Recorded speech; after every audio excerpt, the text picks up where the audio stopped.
Welcome to St. Miracle. Today we're tackling something truly extraordinary, the miracles of St. George. Yeah, he's a figure who, a lot of people know, especially in Eastern Orthodox tradition. Absolutely, but get ready to go beyond that, beyond the dragon-slaying legend. It's the sheer variety that gets me, We're not just talking like grand feats or anything. We see interventions in just everyday life, you know what I mean? Yeah, and it's almost like he's tuned in, St. George is like responding to the specific needs Totally. of each person who asks for his help. Like, one story that really stood out to me was about this woman. She wanted to donate a massive pillar to a church dedicated to St. George in Rome. But there's just no way to move this thing. It was gigantic. Right, that's the one with the miraculous transportation, right? Yeah. Really shows you how faith can just blow past, like, obstacles you think are impossible.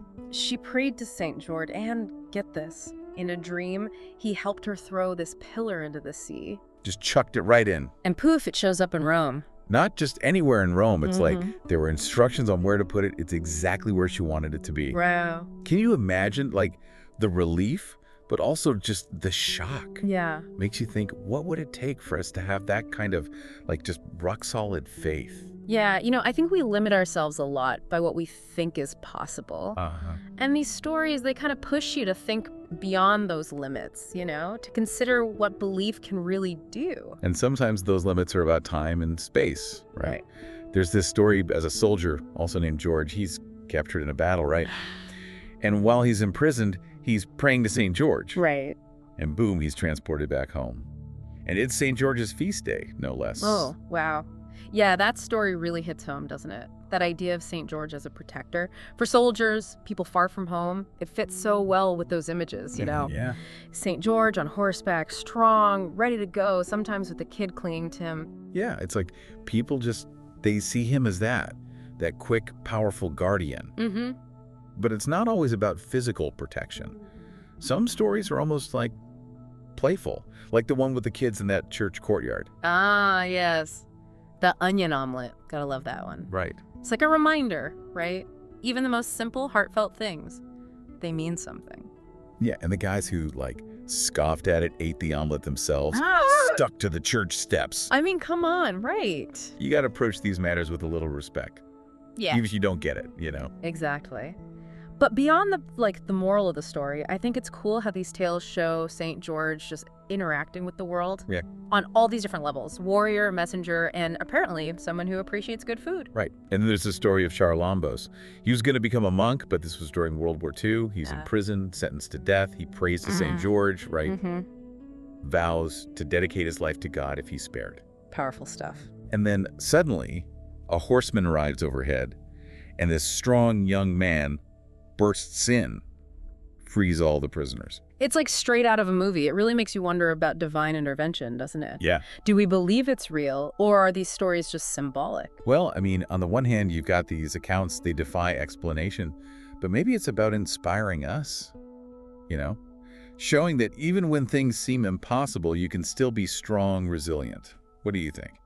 I think we all crave that, right? That plea for help when things are tough, literal or symbolic.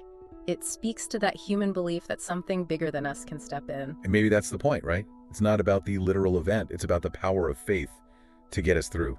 Totally. Another one that really stuck with me is about this guy, an Arab man, who stumbles upon this incredible scene. It's a divine liturgy, but it's being celebrated by angels. Wow. And wait for it, the Virgin Mary. You'd think that's enough, right? You'd think. But hold on.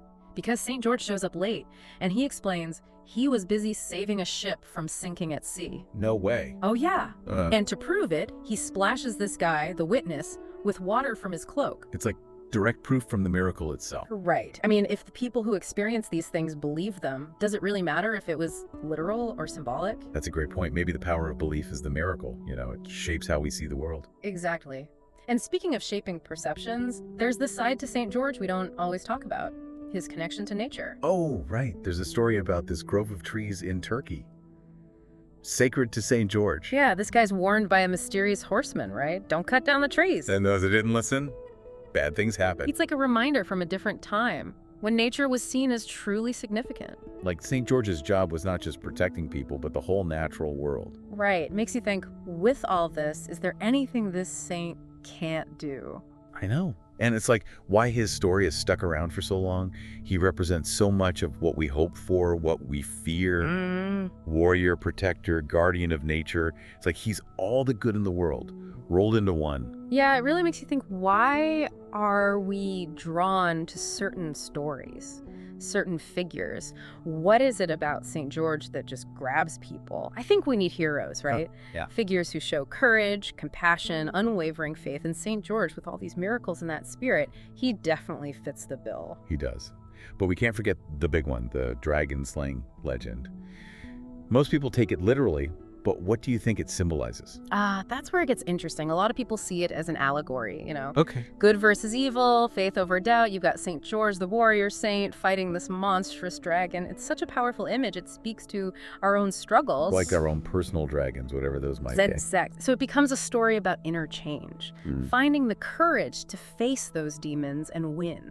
It's a message that never gets old, right? We all have dragons to slay. And maybe St. George shows us we've got the strength to do it. And maybe we can ask for help when things get tough too. Faith, belief in ourselves, the courage to face those fears, whatever it is. So as we dig deeper into these St. George miracles, let's remember they're not just about fantastical events. They're about what humans are capable of. The courage, the compassion, the ability to change. They make us think about what's possible, look beyond our limits, and see that maybe there's more to the world than we realize. Totally. And that's a pretty powerful idea, right? It is. It's like we're peeking into this world, a world where impossible things just happen. And that's got to be appealing, right? Especially when our world feels so, I don't know, limited. It does make you wonder, are these supposed to be taken literally? Or are they like symbolic, stories to get us thinking about what could be? Maybe it's both, right? Maybe the real miracle is how they still speak to us after all this time. They comfort us, they guide us, they make us wonder. There's this one story that really shows that, like, the line between literal and symbolic. It's about this woman. She really wants to help build this church in Rome. A church for St. George, of course. Oh, right. The story with the pillar, right. The miraculous transportation. What I love about it is it shows St. George pays attention, even to the small stuff, you know? She can't physically move this thing, so she turns to her faith. And then, in her dream, St. George shows up, helps her throw this huge pillar into the sea. It's wild, right? Totally. And it doesn't stop there, right? The pillar appears in Rome exactly where she wanted it. It's like St. George is saying, hey, your faith matters. Your intentions matter. It's such a good reminder that sometimes the toughest things can be overcome. A little faith, a lot of trust. And even when we feel powerless, there might be things happening we don't even get. Makes you think, right? About miracles, about what we think is possible. Exactly. And talking of pushing those boundaries, there's this other story that stuck with me. It's about this devout Arab man, Khalil. He's getting this cave church ready for prayers. And then something incredible happens. You mean the one where angels are celebrating the divine liturgy and the Virgin Mary's there too? It really gets to that core mystery of faith, right? That maybe, just maybe, the line between earth and the divine can blur. I can't even imagine witnessing something like that. But what gets me is St. George shows up late. When he tells the Virgin Mary he was busy saving a ship from sinking. Such a human touch in this otherworldly scene. It is, and it shows how St. George is always working, always helping. Whether it's rescuing a whole ship or helping with the pillar, nothing's too big or too small for him. And there's one detail that makes it even more powerful. The guy who sees all this, he receives communion, but it's from the Virgin Mary herself. And when others find him, he's still wet from St. George's cloak, holding the communion bread. It's like tangible proof. Powerful stuff. It says so much about how faith can open us to experiences beyond what we think we know. And it ties back to that idea of St. George as protector, the bridge between us and the divine. But it's not always these huge, sweeping miracles, right? Yeah. Sometimes it's subtle, almost playful, like the story with the kids at the church. The onion omelet. Never gets old. It reminds us that even small acts of devotion count. And, yeah, messing with those acts can have consequences. Yeah. But more than that, it shows how St. George is accessible. He's not some far-off figure. He listens to everyone, even kids. Totally. Faith doesn't have to be complex or huge. Sometimes it's those small, heartfelt things. And sometimes those small things can lead to something huge. Like with Charalambos, he was going to be a monk. But during World War II, he's imprisoned, facing death. He prays to St. George, says he'll dedicate his life to God if he's spared. And boom, a horseman overhead. Then this strong guy bursts in, frees everyone. Talk about an answer to prayer. It makes you think, what if those little hints of hope, those weird coincidences, are signs of something bigger? That's a question people have pondered forever. Do miracles happen? Are they just stories to inspire us? The answer is probably in each person's heart, how they understand faith. Maybe it's not about knowing for sure, but being open to things beyond what we understand. These stories show us that even when things are dark, hope can pop up anywhere. And that's a pretty strong message, no matter how you look at these miracles. Literal or symbolic, they show us a world where faith, courage, and kindness win in the end. A world worth exploring for sure. We've been talking about St. George as protector, miracle worker, but there's another side to him that I find really interesting. His connection to nature. There's this story about a grove of trees in Turkey, sacred to St. George. Oh yeah.